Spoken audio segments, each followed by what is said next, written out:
Hi, Rob Bowser with the Impact Snap, and I just want to make this video and go through why I'm such a big fan of this training aid, why we have this website, and how I'm confident that this can help you to play better golf. So for me as a teacher, I've been teaching golf for about 15 years now, and it's all I do is try to help golfers to get better. And there's patterns that you see, and there's kind of, themes, I would say, that seem to recur or run through lessons. And so I just want to talk about how to use this if you have one, what it fixes if you're thinking about getting one, and hopefully you'll get a sense of why I like it. So there's really two things that I see on a daily basis that I think are let's call it kind of like, the root of really bad golf. And the first thing that I see on a regular basis is scooping. So through impact, whether it's, because they're trying to get the ball up into the air, or because it's related to what the club face looked like on the way down. But definitely through impact, through the impact area, you see you can call it a scoop or a throw or a cast. They're all in the same family. But it's not, it's improper impact alignments, improper impact position.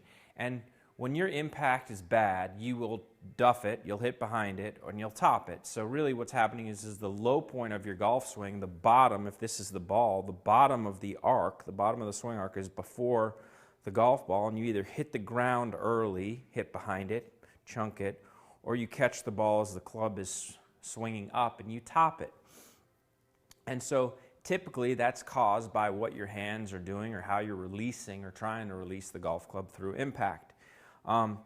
This helps with that. This helps to train your wrists the proper way to do it. So, the thing that I would say, the epidemic in golf is people whose wrists look kind of like this through the hitting area. And, this is hitting up, and that wrist, that would be hitting down or compressing the golf ball, hitting it solidly.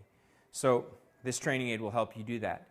The other thing that I see a lot that I think is a swing killer, a game killer, is a club face issue. So the club face being open is kind of the root cause of a lot of really bad things in golf swings that I see. So how does the face get open? Well, a lot of times it starts with a bad grip, and because of how the person's placed their hands on the club, now they have an open club face, and we're off to the races with kind of throwing and out to in golf swings and seeing the ball curve to the right or slicing for right-handed players. So just to kind of walk through what that looks like when you think of the club face on the way down. So at some point, kind of from the start to the top, and a lot of times even in the transition, the player has left the blade of the club open. So the toe here is on the right-hand side of the shaft, and it's not that you can't hit it straight. You could. Every once in a while, you can flip your hands and save it at the last second.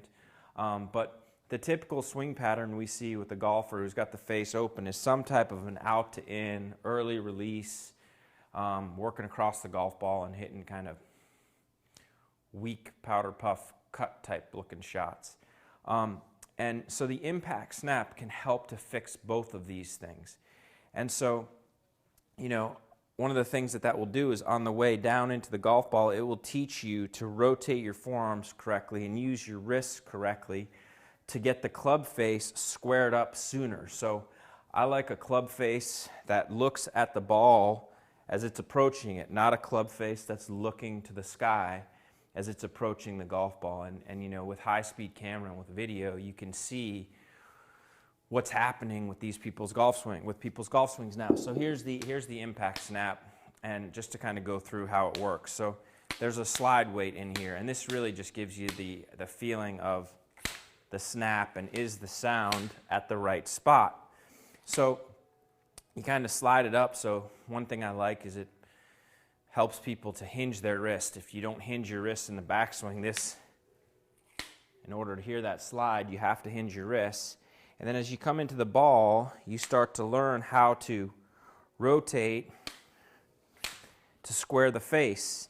And so what I'm looking for is for this yellow golf ball, as you come in, to kind of come up and hit the back of that forearm. So that's doing two things.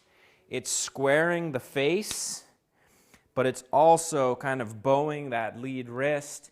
It's also getting rid of the scoop or the throw. So if you release it properly, the yellow ball will come up and hit kind of the inside of your right forearm.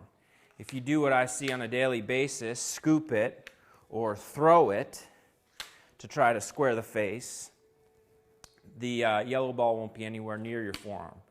So this is a really good drill. It's something you can do at home just to become a habit, to where this becomes kind of second nature to you, and you learn to do what I'd call square the face the proper way, as opposed to most people who square the face by kind of flicking their wrist that way. Okay, the impact snap, hope that helped. Hope you understand kind of a couple of reasons why I'm such a big fan of this training aid. Thanks.